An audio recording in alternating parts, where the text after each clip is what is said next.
आज लेके आए हैं बोर्ड के स्टूडेंटों के लिए कुछ इंपोर्टेंट टॉपिक्स और फॉर्मूले जिनको यदि आप कंप्लीट करके जाते हैं तो आपके न्यूमेरिकल लगभग 80% कंप्लीट हो जाएंगे। यहीं से इनका न्यूमेरिकल आता है। जैसे हमने सबसे पहले केमिकल काइनेटिक्स के इंपोर्टेंट फॉर्मूलों को देखा यहाँ पे, तो अपने पास में सबसे पहले आपका क्या है कि रेट ऑफ रिएक्शन दे रखा है, ठीक है, अभिक्रिया की दर दे रखी है।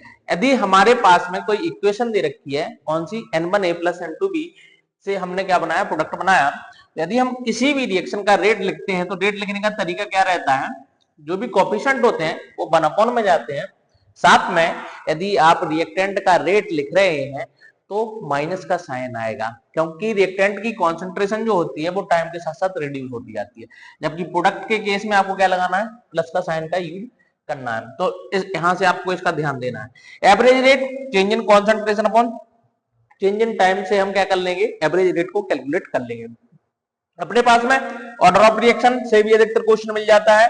क्या हमारे पास में कोई रेट लॉ एक्सप्रेशन दिया होगा और ऑर्डर कैलकुलेट करने के लिए बोले तो आपको दोनों की पावर का जो सम है वो क्या करना है, ऐड करना है। वो हमारे लिए ऑर्डर को बताएगा, रिएक्शन की कोटि को बताएगा, अभिक्रिया की कोटि को बताएगा, ठीक है।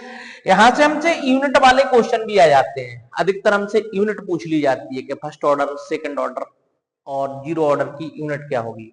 तो हम यदि यहाँ पे n की वैल्यू को 0 पुट करेंगे तो जीरो ऑर्डर की यूनिट मिलेगी हमें 1 - 0, मतलब मोल पर लीटर पर सेकंड इनवर्स जीरो ऑर्डर की आ जाएगी।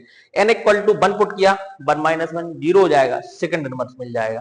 n = 2 पुट किया, 1 - 2 माइनस का 1 mole inverse litre second inverse आपको यूनिट मिल जाएगी इसकी।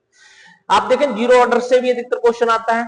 तो जीरो ऑर्डर का मतलब क्या होती है, ऐसी रिएक्शन जिनका रेट जो है वो रिएक्टेंट की कॉन्सेंट्रेशन पर डिपेंड नहीं करता है, मतलब अभिकारक की दर पर निर्भर नहीं करता है, ठीक है। अपने पास में जीरो ऑर्डर का एग्जांपल क्या है, ये दे रखा हमने H2 + Cl2 से हमने क्या बनाया, 2HCl बनाया, सनलाइट की प्रेजेंस में बनाया, ठीक है।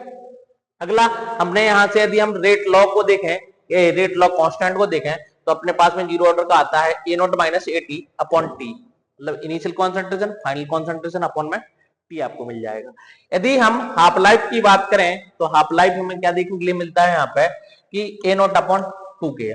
थोड़ा सा ध्यान देना आप लोग कि जो जीरो ऑर्डर रिएक्शंस होती है, जीरो ऑर्डर रिएक्शन का जो रेट होता है, ठीक है, वो किस पर डिपेंड नहीं करता, रिएक्टेंट की कॉन्सेंट्रेशन पर डिपेंड नहीं करता। जबकि जीरो ऑर्डर का जो हाफ लाइफ टाइम होता है वो रिएक्टेंट की कॉन्सेंट्रेशन पर डिपेंड करता है, मतलब अभिकारक की सांद्रता पर निर्भर करता है।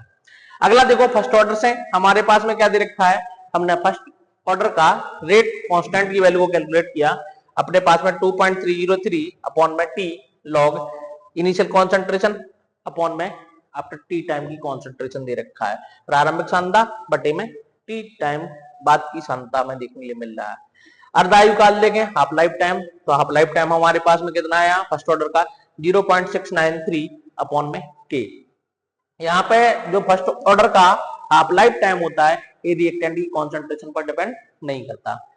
इसके बाद हमारे पास में आरएनएस इक्वेशन है। आरएनएस इक्वेशन में देखो हमारे पास में क्या है, K = AE - E/RT आपके लिए क्या दे रखी है, आरएनएस इक्वेशन दे रखी है। हमारे पास में एक्टिवेशन एनर्जी वाली इक्वेशन से भी हमारे क्वेश्चन मिल जाता है। तो अपने पास में क्या आएगा यहाँ पे, log K2/K1 = EA/2.303 R 1/T1 - 1/T2 आपको मिल जाएगा। यदि आप लोगों ने अभी तक हमारे चैनल को सब्सक्राइब नहीं किया है तो आप केमिस्ट्री मेघ जी नाम के चैनल को जरूर सब्सक्राइब करें।